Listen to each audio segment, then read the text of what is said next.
Ça tourne pas? On va dire que ça tourne. Bonjour à tous et bienvenue. Aujourd'hui, c'est le deuxième épisode de la série autour du FC Sochaux-Montbéliard. Le premier était tourné il y a un petit moment, je le reconnais. D'ailleurs, le lien est dans la description. Et j'ai tardé pour sortir ce deuxième épisode. Pourquoi? Parce que je voulais m'assurer de plein de choses lors du rachat. Problème, aujourd'hui, c'est strictement impossible, du moins à ma modeste échelle, de clarifier l'entièreté de la situation. Pourquoi Sochaux a été racheté? Pourquoi Monsieur Lee? Il y a beaucoup de questions qu'on va soulever dans cet épisode et malheureusement, je n'ai pas la réponse. Donc si quelqu'un a la réponse, il peut venir me contacter en privé, ce sera avec grand plaisir.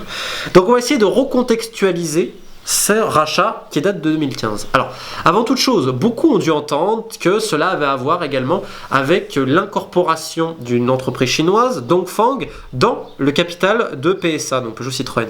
Alors il faut déjà savoir que Dongfang, je dois mal le dire, consortium chinois et manufacturier chinois, excusez-moi, et Peugeot Citroën étaient déjà en partenaire depuis les années 90. Il y avait d'ailleurs plusieurs usines, 3 je crois, en Chine de Peugeot. Ok. Sauf qu'en 2014, il est vrai, je vais citer l'article, le numéro 1 français de l'automobile a annoncé l'arrivée à son capital de l'État français et du chinois Dongfang. Ils seront tous deux actionnaires à hauteur de 14%, tout comme la famille Peugeot. Bon. On peut lire d'ailleurs Jean-Baptiste de Châtillon, le directeur financier de PSA à l'époque, dire que le partenariat avec Dongfang est un partenariat inédit qui va nous permettre de jouer les premiers rôles dans la région Asie. Bon.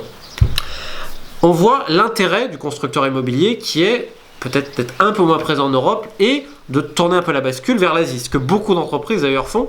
On assiste vraiment à ce côté, j'ai envie de dire, l'importance pacifique. Il y a pas mal du numéro du dessous des cartes qui en parle, donc je vous ai mis un lien dans la description pour ceux qui s'intéressent, ce basculement un peu géopolitique au niveau des finances, dont je n'ai absolument pas les capacités pour en parler, mais vous pouvez regarder cet épisode du dessous des cartes, c'est très bien fait, ça vous expliquera. Bref. Alors, cette idée de PSA, en fait, elle est quand même, je suis désolé de le dire, pour le moment assez infructueuse, parce que je vous mets également en description plusieurs articles faisant référence des ventes catastrophiques, notamment en 2017, de véhicules sur le marché chinois. Alors là, ça va un petit peu mieux, mais on est encore très très loin des chiffres espérés, même si le groupe, globalement, se porte pas si mal que ça. Alors, vous allez me dire, quel est le rapport avec le FC Sochaux-Montbéliard? Alors déjà, Peugeot était le seul actionnaire, je rappelle, du club. Et en 2015, je vais prendre mon petit fichier, parce que bon, j'ai préparé des petites notes pour pas dire n'importe quoi. Ça a été racheté par une société qui s'appelle TechPro Technology Development. Alors c'est une société hongkongaise, mais pourquoi faire simple quand on peut faire compliqué dans les affres des montages financiers? Elle est immatriculée aux îles Caïmans. Donc autant vous dire qu'aux îles Caïmans, quand tu veux vraiment savoir qui y a derrière, c'est un peu compliqué. Alors cette société, elle est spécialisée dans l'éclairage de LED. Donc voilà, c'est les LED. Et en fait, donc cette société, vous imaginez, vous avez TechPro, vous avez en haut, ensuite elle a plein de filiales. Bon, jusqu'à là, c'est le principe à peu près classique de grosses entreprises. Ok. Et en fait, c'est une de ces marques, Ledus, qui acquiert le club. Alors, à l'époque, on parle de 7 millions d'euros, et vous allez voir, c'est assez intéressant. Alors, tout de suite, pour racheter le club, TechPro a créé quelque chose qui s'appelle Ledus Club Limited, qui est basé aux îles Vierges britanniques. Donc, pareil, là, pour retrouver qui gère quoi, c'est un peu, je vais dire, le principe de la poupée gigogne, de toute façon, ces sociétés-là. Vous en avez une qui est incorporée dans une autre, et ça rebondit entre les paradis fiscaux, Hong Kong et tout ça. Bref, c'est un peu compliqué à démêler la bobine de fil. Alors, on parle tout de suite d'un achat de 7 millions. Ce qui est quand même une certaine somme à l'époque. Alors je rappelle que 2015, déjà, il y avait pas mal de réunions entre des cadres de PSA et également avec des politiciens, notamment de l'État français. Et oui, il est vrai, si l'État a 14% de PSA, forcément, tous les actifs du groupe, il y a forcément une représentation étatique. Alors maintenant, je remercie certaines personnes qui m'ont fait parvenir ces documents, puisqu'on peut lire, dès 2015, des lettres d'intention, et je vais même vous dire, ces lettres d'intention, elles datent d'avant la reprise du club. Et il est indiqué clairement que les raisons de cet achat présenté sont stratégiques, c'est-à-dire développer le business et le marketing en France, puis plus largement en Europe, à travers la diffusion télévisuelle des matchs du FC Sochaux-Montbéliard. Donc, de fait, il est notamment prévu de rénover l'éclairage existant du stade Bonal et du centre de formation pour le passer en LED. Donc voilà à peu près divers intérêts du groupe TechPro avec sa filière Ledus pour investir dans l'FC Sochaux-Montbéliard. On rappelle qu'à l'époque, le président Wing Sang-Lee avait promis je ne sais combien de budget, une augmentation et l'idée de jouer en Europe. Alors au final, comme on l'a vu dans le premier épisode, rien de tout ça et tout le contraire.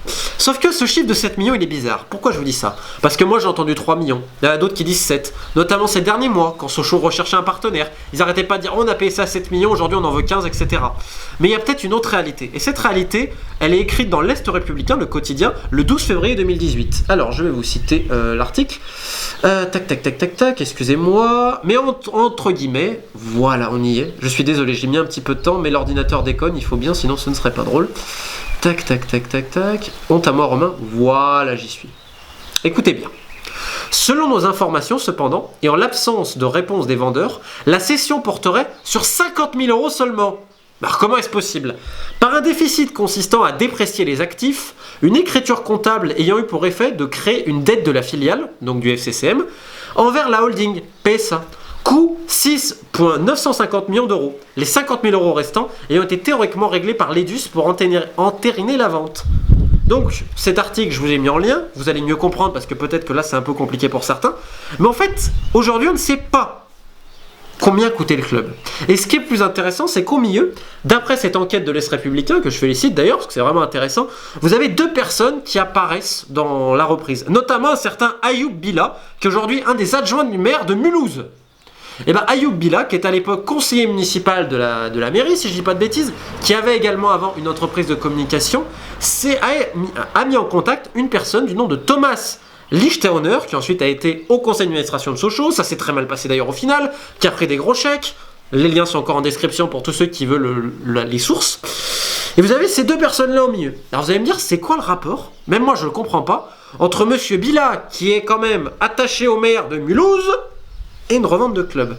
Et bien tout simplement parce qu'à l'époque, ça fait beaucoup parler. PSA veut vendre, mais il n'y a pas d'acheteur au début. Alors on entend quelqu'un potentiellement d'Espagne déjà à l'époque qui était intéressé par le club, des agents qui ont regardé cette situation, il y a eu un cabinet d'avocats en Angleterre qui a été mandaté, mais rien de particulier. Et dans tous les rendez-vous qui ont précédé le rachat du club en 2015, il y avait, selon mes informations, quelques pressions gouvernementales afin de céder le club à ce consortium hongkongais géré par Monsieur Lee. Et Monsieur Lee, on va citer d'ailleurs Monsieur Thomas Lichtauner, je le dis mal, excusez-moi, tac. Alors voilà, il dit: j'ai dit que cela ne nous intéressait pas, que nous étions dans le LED, pardon. Donc ça, c'est au début la position du consortium. Mais dans un second temps, j'en ai parlé à Monsieur Lee. Et là, Monsieur Lee explique son intérêt.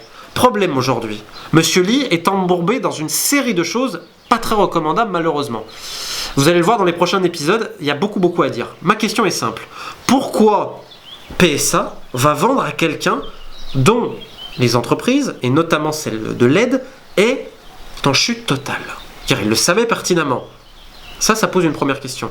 La deuxième, pourquoi l'État français, par certains politiques, a autant insisté à mettre, on va dire, une petite pression à PSA afin de vendre à Monsieur Lee? Je dirais pas une pression, à encourager. Pourquoi Monsieur Lee en particulier?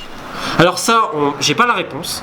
Mais ce que je peux dire aujourd'hui, j'en suis certain par contre, c'est qu'il y a eu une intervention des pouvoirs politiques français afin d'aider la revente à Monsieur Lee. Et PSA dedans. Donc, c'est un beau schmilblick. Pour que ça soit beaucoup plus simple, dans la description, j'ai mis tous les liens des articles et vous allez mieux comprendre, parce que c'est très compliqué d'expliquer comme ça. Et rendons à César ce qui lui appartient, c'est-à-dire à l'Est républicain et aux autres médias qui en parlent. Et avant de lancer l'épisode 3 qui sera pour bientôt, on va voir donc qui est Monsieur Lee. Et vous allez voir, malheureusement, encore une fois, le foot a été pris en otage par des gens qui n'ont rien à voir avec le sport. Et c'est bien triste. Je vous dis à bientôt et si vous avez des questions, n'hésitez pas.